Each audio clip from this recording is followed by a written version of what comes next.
নমস্কার বন্ধুরা, সবিতা কিচেনে সবাইকে স্বাগত। আজও আমি আরও একটা রেসিপি নিয়ে হাজির হয়ে গেছি।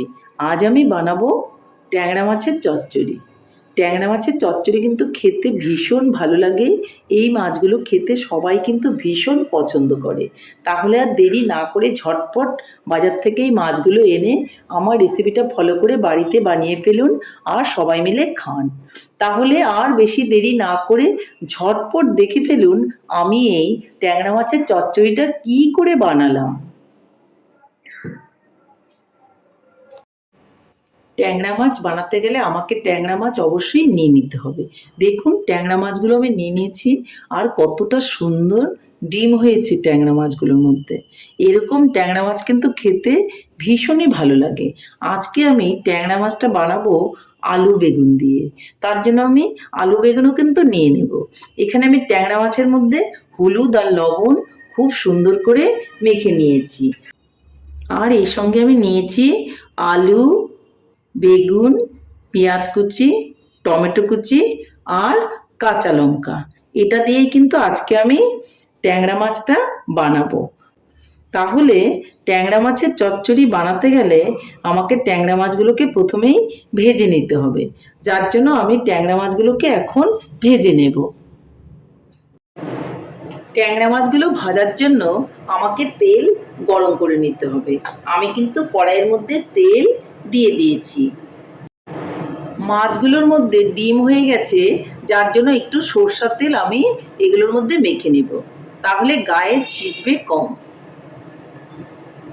ডিমগুলো ফুটে উঠতে পারে, যার জন্য আমি সরষের তেলটা মাছের গায়ে ভালো করে মেখে নিলাম। আমি সরষের তেলটা কিন্তু মাছের গায়ে মেখে নিয়েছি। তেলটা কিন্তু গরম হয়ে গেছে, এখন আমি মাছগুলোকে ভেজে নেব। আমি কিন্তু লোহার কড়াইয়ে রান্না করছি, আপনারাও লোহার কড়াইয়ে রান্না করবেন। শুনেছি লোহার কড়াইয়ে রান্না করে খেলে খুবই ভালো। তাহলে মাছগুলোকে আমি ভেজে নিচ্ছি, একটু ঢাকা দিয়ে ভেজে নিচ্ছি যেন গায়ে ছিটে না আসে।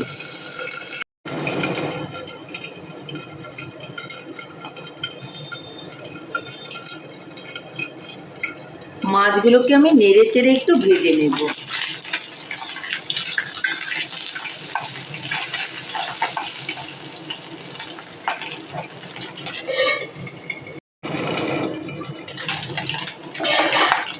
মাছগুলো কিন্তু ভাজা হয়ে গেছে, এখন আমি তুলে নেব।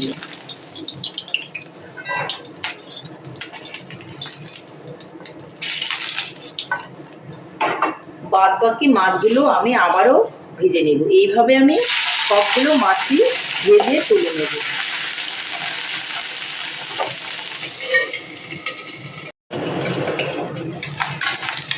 এই মাছগুলো কিন্তু হয়ে গেছে বন্ধুরা, আমি এই মাছগুলোকেও কিন্তু তুলে নেব। এইভাবে আমি সবগুলো মাছই কিন্তু ভেজে তুলে নেব।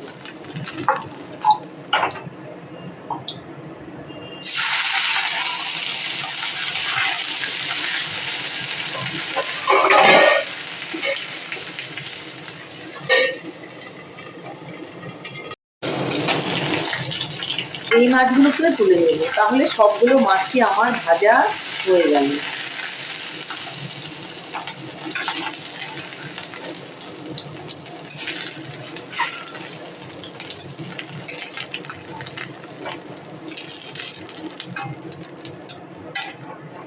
এই কড়াইয়ের মধ্যে দিয়ে দিব আরো তেল। এই তেলের মধ্যেই আমি বেগুনগুলোকে ভেজে নেব।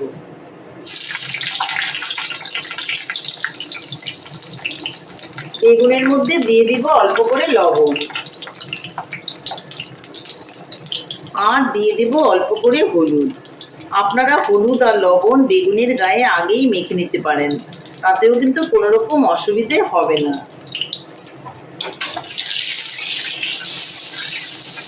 আমি বেগুনের গায়ে আগে লবণ হলুদ মেখে নেইনি, যার জন্য এখন উনুনেই দিয়ে দিলাম।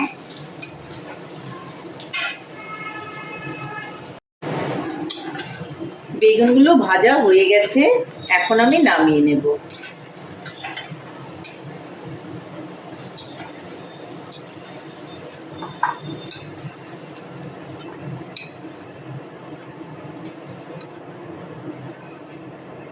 মাছ আর বেগুনগুলোকে আমি ভেজে একই সঙ্গে তুলে রেখেছি। এখন আমি এখানে দিয়ে দেব একটু ফোড়নে কালো জিরে,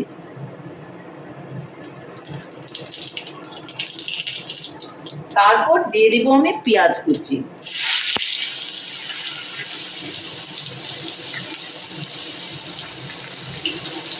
সেই সঙ্গে দিয়ে দেব আমি আলুগুলো। আলু আর পেঁয়াজ খুব সুন্দর করে আমি ভেজে নেব। একটু দিয়ে দিচ্ছি লবণ,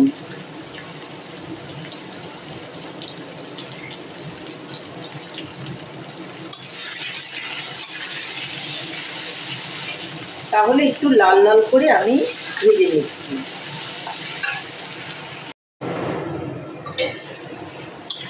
পেঁয়াজ আর আলুগুলো একটু ভাজা ভাজা হয়ে গেলে এর মধ্যে দিয়ে দিব টমেটো কুচি।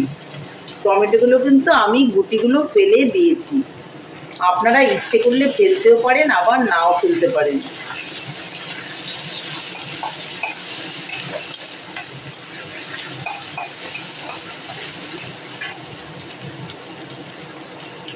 এখন আমি এর মধ্যে দিয়ে দেব একটু হলুদ,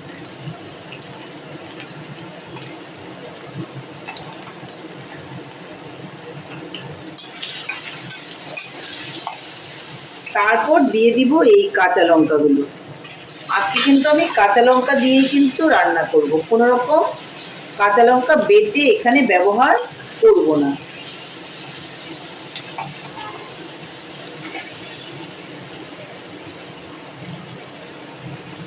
এখন দিয়ে দেব একটু জিরে গুঁড়ো,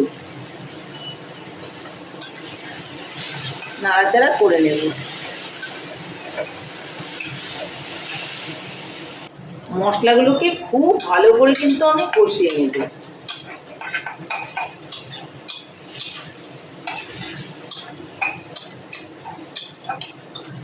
মশলাটা ভাজা হলে কিন্তু খুব সুন্দর একটা কালার চলে আসবে। দেখুন টমেটো গলে গেছে, পেঁয়াজটাও ভালো করে ভাজা হয়ে গেছে, আর তেলও কিন্তু ছাড়তে শুরু করেছে খুব ভালো করে। তাহলে আমি এটাকে ভেজে নিচ্ছি, তারপর দেখাচ্ছি। খুব ভালো করে দেখুন ভাজা হয়ে গেছে, তেলও কিন্তু ছাড়তে শুরু করেছে। এখন আমি এর মধ্যে দিয়ে দেব একটু জল। জলটা কিন্তু অবশ্যই গরম জল দিতে হবে। গরম জলটা দিয়ে ঢাকা দিয়ে কিছুক্ষণ আবারও রেখে দেব।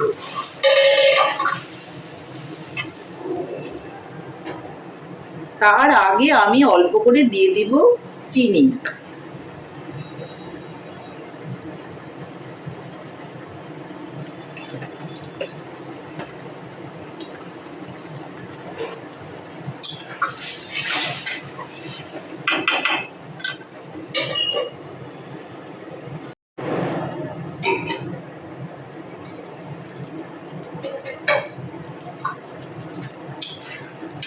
দেখুন বন্ধুরা, খুব সুন্দর করে কিন্তু হয়ে এসছে।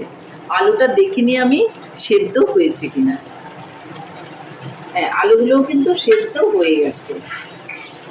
এই সময়ে আমি মাছ আর বেগুনগুলোকে দিয়ে দেব।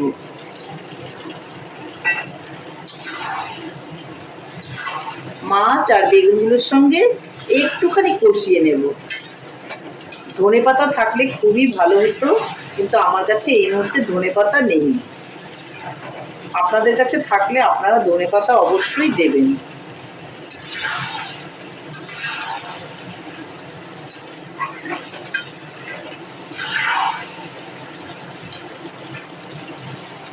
দেখুন বন্ধুরা, আমি মাছের সঙ্গে কিন্তু একটু কষিয়ে নিয়েছি। এখন আমি একটু জল দিয়ে দেব। যেটুকু জল আমার ঝোল ঝোল প্রয়োজন আছে সেইটুকু জলই কিন্তু দেবো, এর থেকে বেশি জল আমি দেব না। তাহলে জলটা আমি দিয়ে দিচ্ছি। এই সময়ে আপনারা লবণটা দেখে নেবেন। লবণ যদি ঠিকঠাক থাকে কোনো দরকার নাই দেওয়ার, আর লবণ ঠিক না হলে একটুখানি দিয়ে দেবেন। একটুখানি ঢাকা দিয়ে ফুটিয়ে নেব।